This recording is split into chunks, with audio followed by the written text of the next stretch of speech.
Oh, I thought we'd started. Right, live. So, in the third in the series of RSD Smash Hits interviews, is no strictly with an MTV legend.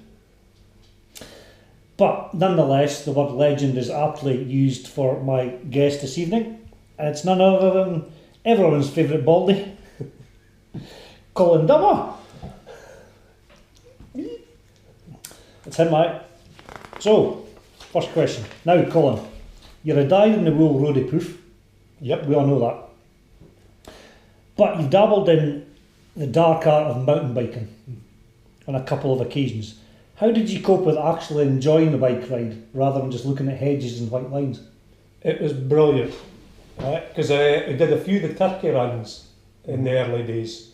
And we used to get up to Glentress, and well, you still do, but when I used to go, and I can remember one of the times I went up, and the group split in such a way that I ended up doing the black run with Vici and Donald Smith. And It's a baptism of fire. oh, it wasn't half like you can. I mean, I'm glad I'd been round Glentress before that, but never on the black run. But I just thoroughly enjoyed it, being with two absolute legends of mountain biking as such. And I was able to sit with them on the way up, but you see coming down, they were gone. It was gone. And I just came down like a wee laddie, basically, you can, just for the first time. Shouting on your mum on the way down. Compared to them, you can. And they were standing, they waited in bits. In bits, aye. And just to see us come over a really difficult bit, and I would be coming over Hoping off you'd fall. slowly and everything. Basically, you can. And Vici, being the typical beast, was, get with it, man. If you're not fast enough, you're hanging by the ankles. Basically. Yep. But what a lot of folk did ken as well, though, or most MTBers, that you actually organised the Civic Week off-road ride on the Thursday nights, which over the years has gotten more and more popular. How are you finding organising that type of thing? I've got to be honest, that's easy, doing something like that, because it's basically you just put the advert out, tell folk to turn up when they turn up, and the most important thing is that they bring a roadworthy bike and wear a helmet. And it's an easy jaunt roundabout floors. I mean, it's designed for kids and families, and I sometimes feel a wee bit sorry for the guys that are really wanting to go on it. We have to keep holding them back all the time. Right, okay. You know, so there's a couple of bits within it where we can actually let that happen and test them out. But I like doing something like that. You're not allowed to pass the marshals at the front like Eki. But it's Civic me. Week. To me, they're not allowed to pass me, so I always win. Yeah. But the worst thing you knew was I was the only faller one year. Oh, right. Yeah. We were coming down there's only one steep drop on it, and it's on a rough bit of track, and I always tell the kids, I warn them about this track and say, take it easy and everything down here, didn't get past me, control your speed, and I went into the ditch at the side of the track, upside down, and needless to say, they all thought this was great. And when some of them were asked by their grandparents and things like that, oh, what was the highlight? Oh, the man fell off. Him that was leading it. So I went to the ball that night with a cut knee and things like that. But just it's part of the fun. Good fun at the time. Can you remember learning to ride a bike? Even at your age now, like it must have been a long time ago. Yes, I can remember my dad taking us out. I was 34. No, it was. We lived at Spylaw in the old prefabs, and I had a trike. I can remember my old trike, and I loved my trike. And used to flee about in that, but obviously it came to a stage when my dad said, "Right, you're getting a proper bike." And I can't remember if I actually ever did have stabilisers in it. I think I was taken out just right away without stabilisers. Stabilisers on the trike? In the front?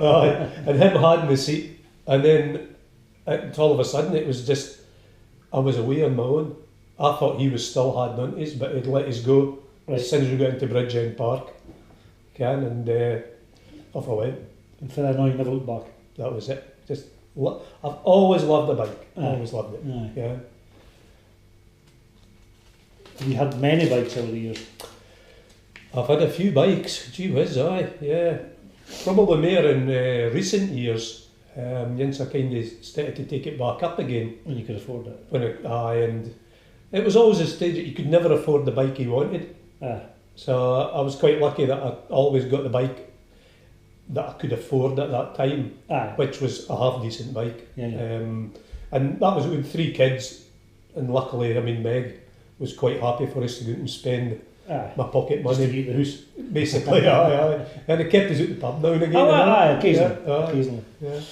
Have you always been a keen cyclist? Because I gather that you played rugby in your formative years, is that right? Yeah, well, playing rugby is maybe a wee bit of a loose term. Right, I went into the rugby and I enjoyed it. I was very much a social player. And that was probably my downfall. My social nights included a Friday night before a game, so many's a time there'd be a wee bit smelly alcohol in the scrum and I knew where it was coming. But no, I've always loved biking, but I drifted away from it for a number of years. Right. Because I did the rugby and because I played squash. I used to love the sport. And it wasn't until one year Meg decided she wanted a bike, and we saw this in advertised down at Coldstream. So we went down to have a look at it, and she says, how are we going to get it home? And I says, well, I'll bike it home. So I biked this woman's bike back through Coldstream on this beautiful summer's night, and I thought, this is what I've been missing all them years. So the next day I went out and bought myself a bike, and that was when I started to get right back into it again, and I was just hooked. It's kind of snowballed for them. And I was sort of doing it for 2 or 3 years before it began to get a wee bit more popular in Kelsey, back in the days when the likes of Luby Fairgrave and Jose and them started doing the time trial, and then they actually said to us one night, they can't have out on the bike, and they said, fancy a shot, and then the club was sort of, I suppose, in its infancy, and eventually became a club. Good.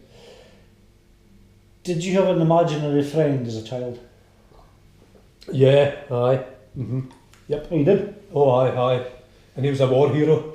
All right. Yep. It was always in my head there that it was, he kind of could win every battle on his own and things like that. All right. But I suppose he was a John Wayne type character. Right. Aye. Quite a big fella. Aye. I never actually had a name for him as such, though, but he was there. When I was a kid, he was just this guy that would sort the world out. All right. Aye. I suppose a bit like Ecky Paxton. That sort of guy would come float. Well, I didn't think Bucky ever floated, right? But he would just come out the thoughts and down again. This guy. If I was having a wee bit of bother, I just think, he would sort you out anyway. But so there was this imaginary friend. All right. And I think I never spoke out loud to him, but it was always in your head. So there's an insight, folks. Yeah. We touched on this just briefly before. You're one of the founding members of the reformed Kelsey Wheelers, along with me. Are you pleased with how the club's progressed? Oh, delighted. Over the last 16 years now? Yeah. I think back in the days, if we had said in 16 years' time we would have 100 members, we would have been away to the crazy farm. I mean, when we first started it up, we sort of thought was if we get 25 members, we're going to be doing pretty well. That's something like that. But to see the way that it snowballed was brilliant. And I know there's been this criticism sometimes we're a time trial club, we're no, No. In the early days, that's where it formed, basically. And I think our biggest support at that time was at time trialling, because people would come from Berwick and Hawick, Gala. You could ride with other clubs then. To do that. So that's kind of how it looked that way. But it also, that bred the success of the club, I think, because locals started to see a big group of folk out cycling. And although some of the folk were from other towns, the locals then started to kind of embrace it as well. And I think now when you look at the club, from the way I look at it anyway, is that we've got a really healthy road side, we've got a really healthy time trial side, we've got a really healthy off-road side, and the biggest pleasure I get out of it is seeing the amount of kids that's in it now, and female supporters for the club as well. Because again, you'll remember in the early days that was two of our desires was for to get a junior, to get a woman, and it wasn't happening for long enough. But now it is, and to me, it's great. The club is covered in virtually all these different disciplines now. It is, There's guys doing cyclocross now and all. That's right. And the Audax is still popular, and the yeah. Sportifs are even more popular. That's right. Even with the advent of the long way down last year was a big thing for the club, and it definitely has progressed, as you say, from what was initially, I suppose, a time trial club into quite a big thing now. And there's certainly, you could hold a rain at races and things now. The guys, some of them do road racing. Crit races have been involved in as well, as part of the wheelers. That's right. And I mean, you see Dave Berger at the weekend there, he was second in a crit race. Yeah. He can, in his age group, which is amazing. That's pretty good. So Dave, oh, we got that, Dave, yeah. And, we've seen like, say, Graham Veitch and others gone away and do off-road stuff. Yeah. When you look at the success that Veitch has had over the years, I mean, exactly. I think it's tremendous. He can. Guys like Cuzzy now, yourself, you've went away and raced, and again, it's an odd cliche, but I say it's no about winning. Yeah, it's a fact that people are taking part, and there's wheelers out there the whole time doing something now. You can, which I think is great. No, it's great, and hopefully we go from strength to strength. Now, it's commonly known you like dressing up as a woman. Yep. Who were your influences? Daniel LaRue, Lily Savage, Dame Edna? God, that's a toughie. What most folk ken at Civic Week, more likely than not, you'll see Wander on the Cobbles dressed as a woman. Can you remember the first time you did it, or why you thought, Ken, this would be a great idea, dress up as a woman? It's probably... Most folk will have guessed this, but I don't think I've ever actually admitted it before. But I can remember putting my mother's clothes on when I was a kid. And another insight! Storming into the living room when they had a house full of folk in. You can, just to be this life and soul of the character and be noticed. You can. Lipstick or around the ear like a clown. And self-inflicted. You can. A bra on that was carried to here. Filled with socks. So yeah, I did that pretty much when I was a kid. But then the first time I can really remember doing it in public was the first year they had a pram race in Kelsey. All right. And I think I was 16-year-old. And I was the mother, and Pete Gilly was the bairn in the pram. And who had to race round the town with this one, and I think that was the first time I did it there. And then it just started to become into the parade that if I was doing something, or I'll be the woman. And now every year everybody expects it. You can. And for years I've tried to get away from it, but folk like Ecky Paxton just goes, "Dummy, you're the woman," and that's it. You can't argue. So.